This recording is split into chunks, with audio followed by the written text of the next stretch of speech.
Kadafi's deep voice and raw lyrical prowess set him apart. He was a force within the group, contributing significantly to tracks that have since become iconic. His artistry was a blend of his upbringing, his experiences, and his vision for a better world. Kadafi solely responsible for half of the Outlawz. I always like to say, Tupac put the first half together with me, Castro, and Kadafi. Kadafi put the second half together with Hussein Fatal, Young Noble, and Napoleon. Unfortunately, both Kadafi and Tupac passed away before they could fully realize their dream. Definitely was a sad situation because Kadafi, he was like a best friend of mine. You know, Kadafi was the one who introduced me to Tupac. He was my childhood friend. So when that happened, man, it was wow. That's the one thing that, it was a test that I wasn't prepared for. According to Napoleon, Kadafi's passing was especially tragic because he and the shooter were friends. I introduced Kadafi to my cousin.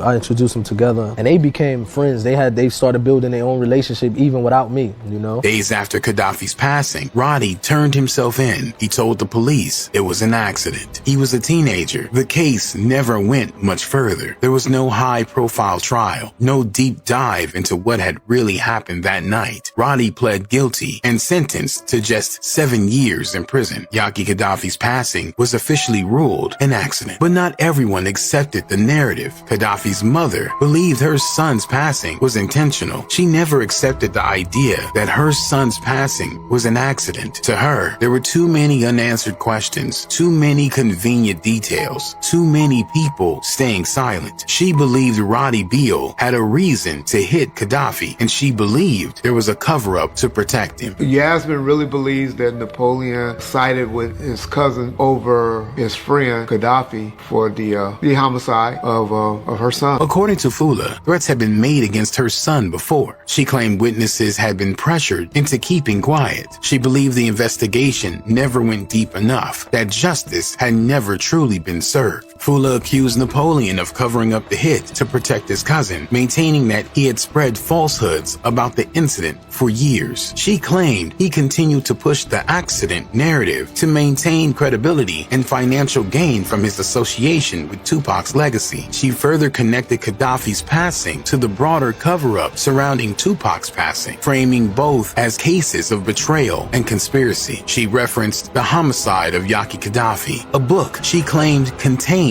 the true account of her son's passing, implicating police mishandling and a deliberate effort to obscure what really happened. She strongly condemned Napoleon's involvement in shaping the public's perception of the case, insisting that he had no right to speak on Tupac's passing while continuing to deny the truth about Kadafi's. Napoleon responded to Yasmin Fula's accusation in an Instagram post as well as interviews, defending himself against claims that he had covered up Kadafi's passing. He stated that he had been in Atlanta, Georgia, at Tupac's mother's house when Kadafi passed away and was not in the same state as Kadafi or his cousin during the incident. At that particular time, it was known in New Jersey where a lot of youngsters was getting high off of pills. I'm not sure what type of pills they was taking, but everyone was dumping pills, you understand? My little cousin Roddy, he also never would leave, he always had a gun on him, you know what I mean? And imagine an individual who's not in his right mind, he probably was years old, always high, playing with a gun. You know, he said that he was playing with the gun, pointed it in the face of Kadafi, and the gun accidentally went off. Napoleon explained that after learning of the shooting, he flew to New Jersey and personally convinced his cousin to take responsibility by turning himself in. I went to New Jersey, I flew to New Jersey, and even people from my hood wasn't letting me know where my cousin was. It was like they was hiding him out. My brother knows, like, we don't know where he at. And I'm like, man, that's strange, nobody know where he at, you know what I mean? So eventually he was in the projects, he was hiding out in the projects, and I was able to go see him. So he was in the staircase in the project. I'm like, man, what happened? And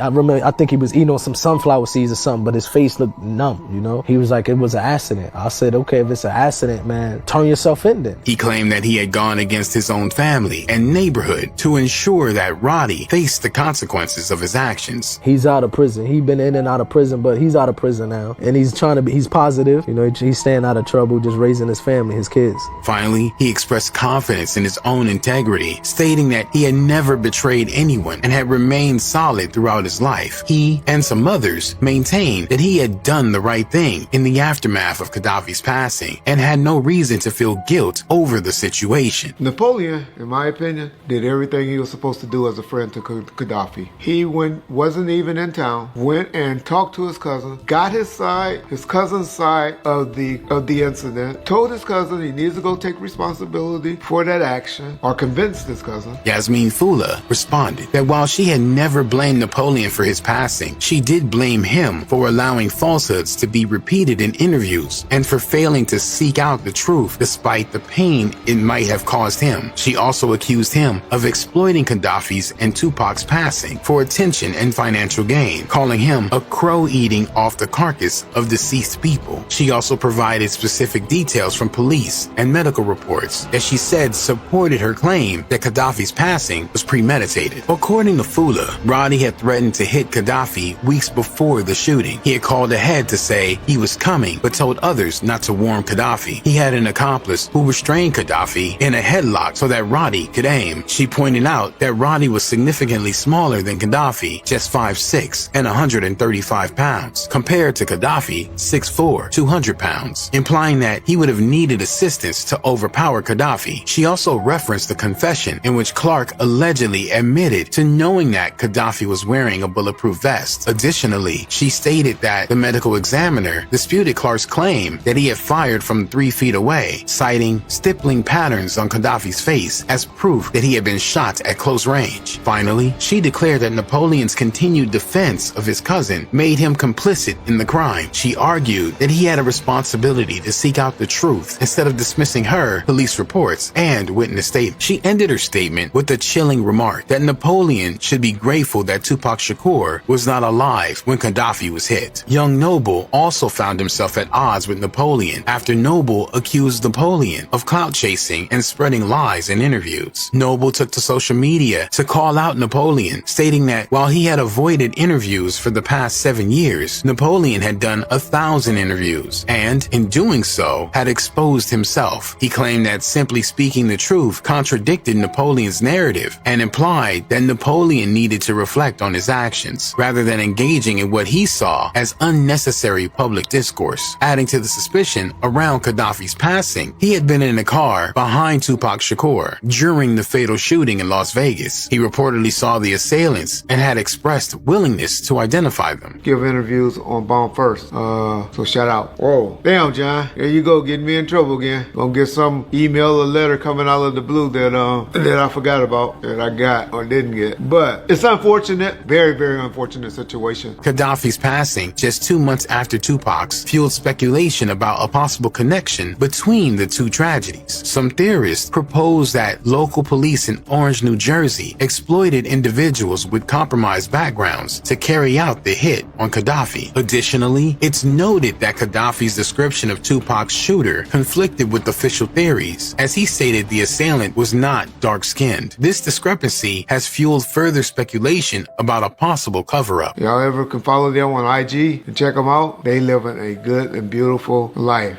Gaddafi will be happy. I'm sure he's looking down, smiling on his family. Napoleon, in my opinion, did everything he was supposed to do as a friend to Gaddafi. He wasn't even in town, went and talked to his cousin, got his cousin's side. Was this truly an accident, or was it something much bigger? For now, the truth remains hidden beneath conflicting stories, lost evidence, and decades of silence. But one thing is certain: Yaki Kadafi deserved more. Rest in peace, Yaki Kadafi.